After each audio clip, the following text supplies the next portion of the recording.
Sir AP ఎలక్షన్స్ని దృష్టిలో ఉంచుకొని దాదాపు 10 సర్వేల వరకు రిలీజ్ అయ్యాయంటారు సార్. మరి సర్వేలు ఏం చెప్తున్నాయి, ఎవరికి ఫేవర్గా ఉన్నాయి సార్? రోజుకో సర్వే, పూటకో రిపోర్ట్ అలాగా వస్తున్నాయి. ఈ 2 రోజుల్లోనే నాకు కనబడినవే ఇంకా కూడా ఎక్కువ ఉంటాయి. నాకు కనబడిన సర్వేలు 10 ఉన్నాయి. వాటి ముందుగా వాటి పేర్లు చదువుతాను. Pioneer poll strategy private limited, people's media, Janmat survey, electoral echo survey, పబ్లిటిక్స్ సర్వే దీని పేరు, తర్వాత IPAC, B Frank, mind share united survey, IB survey, electoral survey. ఇవి 10 కంప్లీట్గా. ఈ 10 సర్వేలు అన్నీ మనం చెప్పుకోవడం వేస్ట్. దీంట్లో ప్రధానంగా అటు ఇటు ఉన్నవి కొన్ని చెప్పుకుందాం. సో ముందుగా pioneer poll strategies private limited అనే ఒక సర్వే వచ్చింది. ఈ సర్వే కూటమికి 126 సీట్లు వస్తాయని, తర్వాత పార్లమెంట్లో 20 సీట్లు వస్తాయని, పర్సంటేజ్ తీసుకున్నప్పుడు 51% వస్తుందని ఈ సర్వే చెప్తుంది. అంటే కూటమి అబ్సల్యూట్ మెజార్టీతో గెలుస్తుందని. అట్లాగే వైసీపీకి 33 సీట్లు వస్తాయని అసెంబ్లీలో, పార్లమెంట్లో 5 వస్తాయని, పర్సంటేజ్ తీసుకున్నప్పుడు 43% వస్తుందని, కీన్ కాంటెస్ట్ 16 చోట్ల కీన్ కాంటెస్ట్ ఉంటుందని ఈ సర్వే చెప్తుంది. ఇక ఇండియా కూటమి అంటే సిపిఐ, సిపిఎం, కాంగ్రెస్ ఇవి కలిసి చేస్తున్నాయి. దానికి 4% వస్తుందని, ఇతరులకు 2% వస్తుందని pioneer poll strategies private limited అనే సర్వే చెప్పింది. అట్లాగే పీపుల్స్ మీడియా అనే ఇంకొక సర్వే కూడా కూటమి, ఇదైతే మరీ స్వీప్ అనమాట, 159 సీట్లు కూటమికి వస్తుందని చెప్తా ఉంది ఇది. అట్లాగే ఎంపీలు 21 ఎంపీలు వస్తుందని చెప్తుంది. వైసీపీకి కేవలం 16 సీట్లు వస్తుందని చెప్తుంది. ఇక దీంట్లో 4 వస్తాయని చెప్తుంది పార్లమెంట్కి సంబంధించి. అంటే ఇది కంప్లీట్ స్వీపు, అతి దారుణ ఓటమి వైసీపీ. సో ఇది పీపుల్స్ మీడియా చెప్తుంది.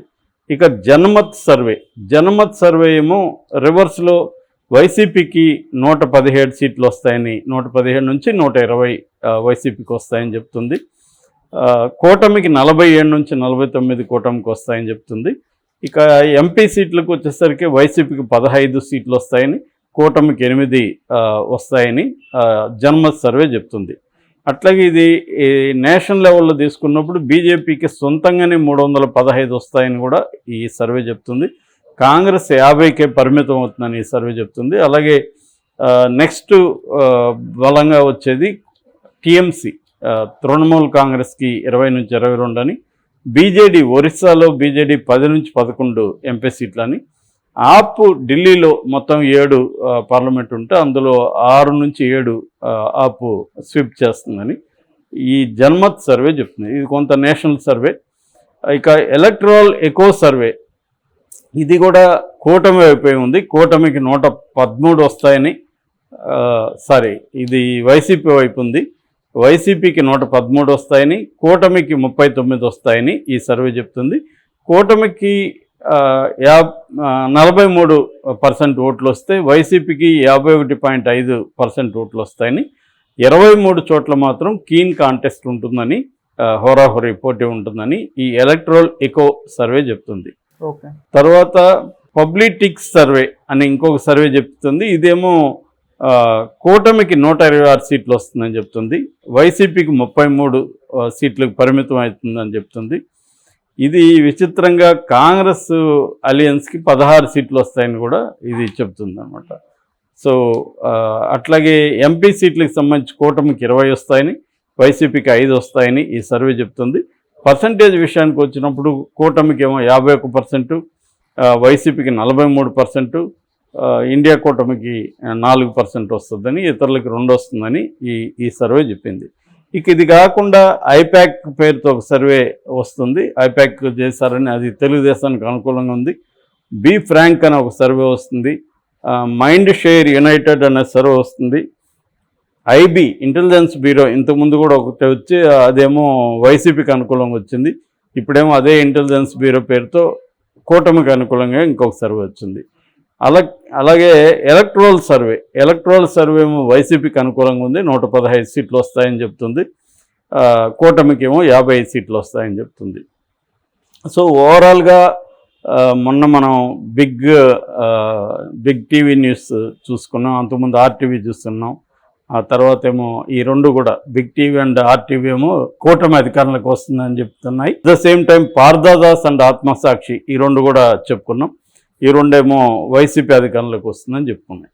సో ఓవరాల్గా చూస్తే ఇప్పటివరకు కనీసం ఒక 50-60 సర్వేలు అయితే ఆంధ్రప్రదేశ్లో వచ్చి ఉంటాయి. నాకు తెలిసి ఏ రాష్ట్రంలో కూడా ఇన్ని సర్వేలు వచ్చే అవకాశం లేదు. ఇందులో వీళ్ళందరూ నిజంగానే సర్వే చేశారా, లేకపోతే కంప్యూటర్ల మీద ఇష్టం వచ్చినట్టు గ్రాఫిక్స్ క్రియేట్ చేస్తున్నారా అనేది ఎవరికి తెలియదు. ఎందుకంటే ఇప్పుడు నేను సర్వే చేశానని చెప్పుకుంటా, కాదని ఎవడు ఇప్పుడు వచ్చి నన్ను నిరూపించేవాళ్ళు. సో ఇదేంటంటే ఇది ఒక లూక్రేటివ్ బిజినెస్. ఇప్పుడు చాలామంది డబ్బున్న వాళ్ళు పోటీ చేస్తున్నారు. సో ఈ సర్వేలు వదిలినప్పుడు మా నియోజకవర్గంలో పరిస్థితి ఏందని అడుగుతారు. సరే మీది కూడా చేస్తామని చెప్పి వీళ్ళు ఎవరో నలుగురిని అక్కడికి పంపించి వాళ్ళ దగ్గర డబ్బులు తీసుకోవడం. అట్లాగే ఇప్పుడు ఏంటంటే నిజానికి అన్ని కీన్ కాంటెస్ట్లోనే ఎక్కువ ఉన్నాయి కూటమి అండ్ వైసీపీ. ఎత్తులు పై ఎత్తులు వేస్తున్నారు.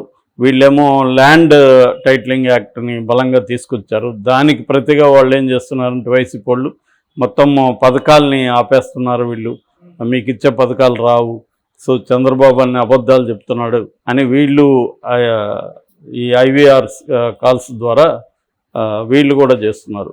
సో ఎవరు కూడా ఎలక్షన్ కమిషన్ ఇస్తున్న నోటీసులను క్యారీ చేయట్లేదు.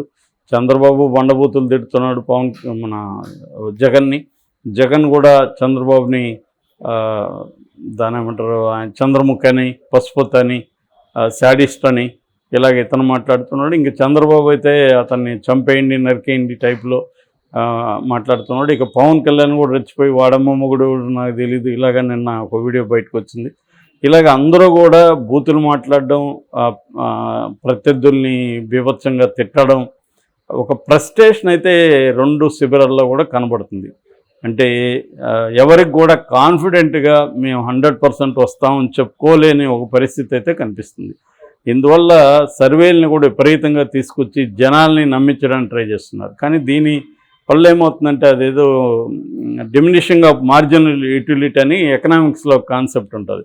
అంటే నువ్వు ఎక్కువ తీసుకునే కొంది అది ఎగటు పుడుతుంది. ఇప్పుడు ఏదో స్వీట్ ఉంది, ఒకటి తింటే బాగానే ఉంటుంది, ఒకేసారి 10 తిన్నాం అనుకో ఎగటు పుట్టేస్తుంది, వామిట్ వస్తుంది. అలాగా సర్వేలు కూడా ఏదో 4-5 సర్వేలు వచ్చాయి, అందులో 2-3 నేషనల్ సర్వేలు అంటే ఏదన్నా కొంత నమ్మచ్చు. 50-60 సర్వేలు ఏంది, ఇష్టం వచ్చినట్టు ఆ పేర్లు ఇప్పుడు నేను చెప్పిన వాటిలో ఏ పేరు ఇంతకుముందు ఎప్పుడు సర్వేలలో వినబడని పేర్లు చాలా ఉన్నాయి. ఏదో జన్మత్ సర్వే, పైనీరు ఇలాంటివి కొన్ని ఉన్నాయి తప్ప మిగతా ఏవి కూడా ఎలక్ట్రల్ ఎకో, తర్వాత బీ ఫ్రాంక్ అంట, మైండ్ షేర్ అంట, పబ్లిటిక్స్ అంట, ఇట్లాంటివి ఏవి ఎవరికి ఎప్పుడు వినిన బాబత్ కాదు. సో తెలుగుదేశం వైపు నుంచేమో ఎన్ఆర్ఐ బ్యాచ్ దిగి వాళ్ళు సర్వేల పేరుతో వాళ్ళు చేస్తున్నారు. వైసీపీ వాళ్ళు కొన్ని సంస్థలకి వాళ్ళు ఫండ్ ఇచ్చి వాళ్ళు చేయిస్తున్నారు. ఇలాగా విపరీతంగా సర్వేల పేరుతో జనాల్ని కన్ఫ్యూజ్ చేయడానికి ట్రై చేస్తారు. ఇంత చేసేంది ఆల్రెడీ వైసీపీకి 100% వైసీపీకే ఏం జరిగినా రాష్ట్రంలో వైసీపీకే వేయాలనుకున్న వాళ్ళు దాదాపు ఒక 35-40% ఉంటారు. ఏం జరిగినా కూటమికి వేయాలనుకున్న వాళ్ళు కూడా అంతే % ఉంటారు. ఇక వీళ్ళు ఎవరిని మాయ చేయాలని ఈ సర్వేలు తీసుకొస్తున్నారంటే మధ్యలో ఇంకా డిసైడ్ కాని ఓటర్లు ఎవరైనా ఉంటే వాళ్ళని స్వింగ్ ఓటర్స్ అంటారు. ఎటువైపు స్వింగ్ అనేది ఇంకా తెలియని వాళ్ళను వీళ్ళు ఇన్ఫ్లుయెన్స్ చేయడానికి ట్రై చేస్తున్నారు. అట్లాగే ఎక్కడికక్కడ తమ కేడర్ను ఉత్సాహపరిచి మనం గెలవబోతున్నాం, ఇంకొద్దిగా ఈ 4 రోజులు కష్టపడితే బ్రహ్మాండంగా మెజార్టీతో గెలవచ్చు అని ఒక ఉత్సాహపరిచి కేడర్ని మోటివేట్ చేసి ఇంకొక 4 రోజులే కష్టపడిపోండి, బ్రహ్మాండంగా మనం గెలుస్తాం, ఆల్రెడీ మనం గెలుస్తామని సర్వేలన్నీ చెప్తున్నాయి. ఇలాగా రాసుకుంటున్నారు. సర్వేలన్నీ కూటమికైనా ఒకరు రాస్తే, సర్వేలన్నీ వైసీపీకి అని ఇంకొకరు రాస్తే, ఇలాగా సర్వేలు మనకే అని దీని ఒక రకంగా ఏంటంటే మాస్ హిప్నాటిజం లాగా వాళ్ళ కేడర్ని మోటివేట్ చేయడానికి కూడా సర్వేలని వాడుతున్నారు. కానీ వాళ్ళ కేడరు ఉత్సాహపడరు, ఎందుకంటే వాళ్ళకి తెలిసి డ్రామా అంతా